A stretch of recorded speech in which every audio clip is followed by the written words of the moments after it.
안녕하세요. 핑크팬더 이재범입니다. 오늘은 한국의 사회 동향 2020 여러분들과 함께 보도록 하겠습니다. 물론 늘 그렇듯이 요약만 보겠습니다. 자, 그러면 한번 넘어갑니다. 쭉쭉쭉. 네. 자, 그럼 먼저 코로나19 위험 인식과 행태 요약입니다. 그럼 보시면 코로나 고민 확진과 낙인에 대한 두려움이 확진될까 두렵다는 점점점 시간이 갈수록 올라가고 있고요.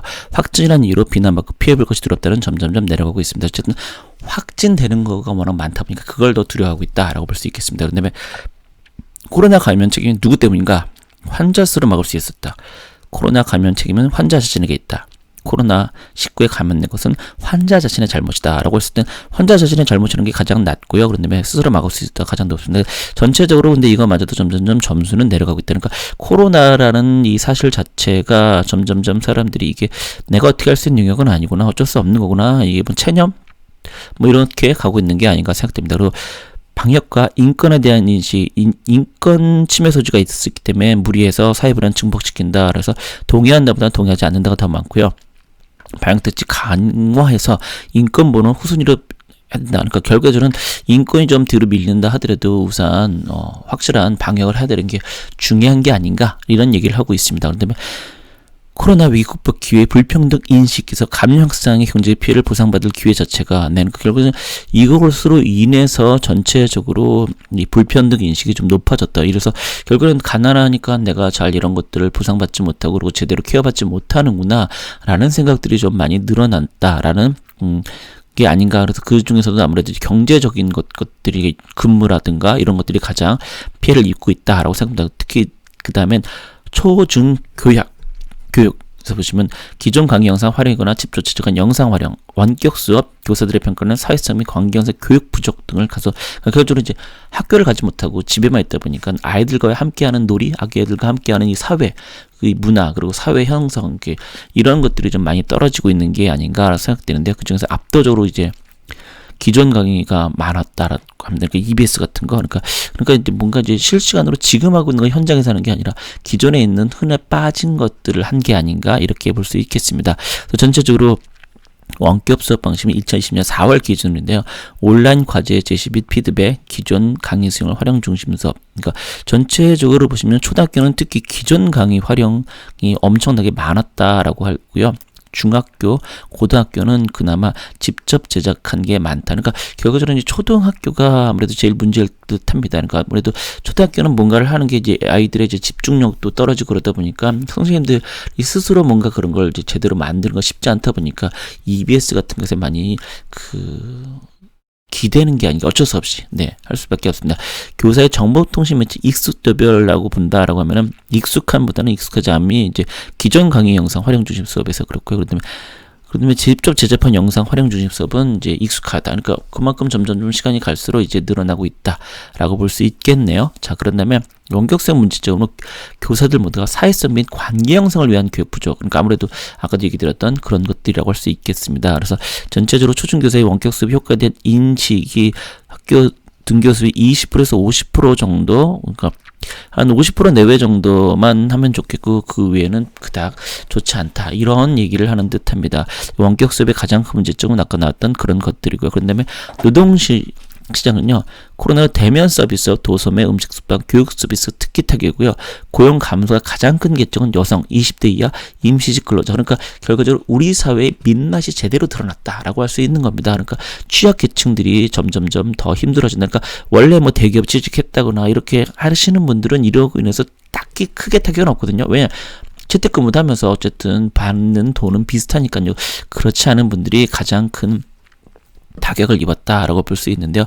이전의 위기와 비교할 땐 외환위기, 금융위기, 코로나라고 볼 수 있는데요. 제조업과 건설은 외환위기 때, 이거는 이제 말 그대로 회사들이 망했으니까 그랬는데요. 그거에 비해서는 현재를 보면요, 코로나가 거의 외환위기만큼 엄청난 타격을 입었다라고 할 수 있겠습니다. 그다음에 외환위기, 금융위기, 코로나 이렇게 전체적으로 이렇게 되어 있고요. 도소매 추이 부분 이렇고요. 음식, 교육 서비스, 보건 서비스 이런 것들이 전체적으로 현재 이제 취약하게 되고 있다라고 볼 수 있습니다. 그래서 고용 성별을 볼 때 남성, 여성이 급격히 많이 떨어지는 게 나와 있죠. 특히 아까 나왔던 20대 그리고 그다음에 취업 종사자들을 볼 때도 나와 있는 이런 임시 근로자들이 가장 큰 타격을 입었다라고 보시면 되겠습니다. 그다음에 과거 경제 위기나 코로나19 확산기 소비 지출 패턴을 볼 때는요. 위기 시 취약계층의 소득 감소가 다른 계층들이 비해 코로나19 이후 가처분 소득은 전년 동기 대비 증가하고 있으나 사회적 거리 등으로 소비는 위축, 코로나로 인해서 지출 감소 품목은 의류, 신발, 교육 서비스입니다.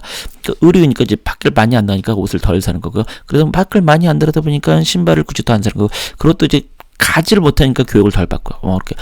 이렇게 치면은 저 같은 경우는 신발은 똑같고 여전히 걸어 다니니까 교육은 그럴 것 같습니다. 그러니까 특히 이 중에서 보시면 임시 일용직 계층의 소득 감소를 가져왔기 때문에 5분위 계층과 상용직이 결국에는 상대적으로 높은 소득 증가를 나타나니까 이런 것 보통 이제 양극화라고 하죠. 그래서 1사분기 가처분 소득은 전년 동기 대비 3.7% 증가했다. 소비지는 6.5% 감소니까 전체적으로 볼 때 오히려 소득이 늘어났는데 지출은 더 줄었다. 그러니까 다니질 못하니까 안 썼다.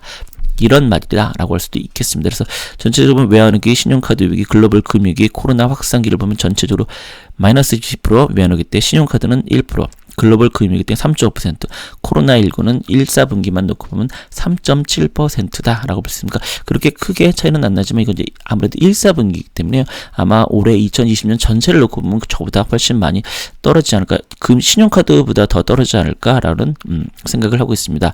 코로나19 경우에는 외환위기 당시와 유사하게 준내구적인 의류, 신발 항목의 감소폭이 가장 크다.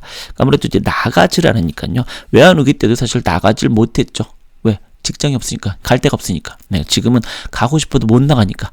그런 측면이라고 볼 수 있습니다. 특히 관광이 정말 심각한 타격이었죠. 도심과 인접해 있으면서 자연 친환경적인 근린생활 공간과 관광 자원을 보유하고 있는 지자체는 관광객 증가, 전통적인 관광 목적지는 대부분 관광객 감소. 그러니까 결과적으로는 어쩔 수 없는 게 해외여행은 포기해야 되고, 그럼 국내에 있는 곳을 가야 되는데, 국내에 있는 곳들도 사실은 너무 먼 곳은 이제 코로나로 인해서 눈치도 보이고 그래서 잘 못 갑니다. 그러다 보니까 대도시 근처에 좀 이제 널찍널찍한데 사람들 사회적 거리를 둘 수 있는 그런 것들, 공원 이런 것들로 많이 갔다, 이런 뜻이다라고 볼 수 있습니다. 그러다 보니까 하남, 남양주, 인천, 옹진구, 부산, 기장군, 전부 임신들 같은 경우는 관광객이 증가를 했는데요.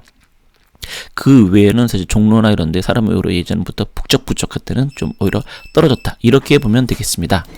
결국 이제 카드 총 매출로도 이런 것들이 이제 전체적으로 나왔을 때 올라간 게 있고 떨어진 곳이 있는데, 그러니까 전통적인 많이 가는 곳들이 오히려 먼 곳들, 그런 것들이 이제 많이 떨어졌다. 이렇게 볼 수 있겠습니다. 그러니까 전체적으로 이렇게 코로나로 인해서 이제 우리나라 사회가 많이 힘들어졌다. 그러니까 양극화가 더 극대화됐다.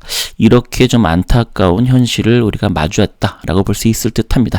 자, 그럼 오늘 방송 여기서 마치도록 하겠습니다. 여러분 고맙습니다.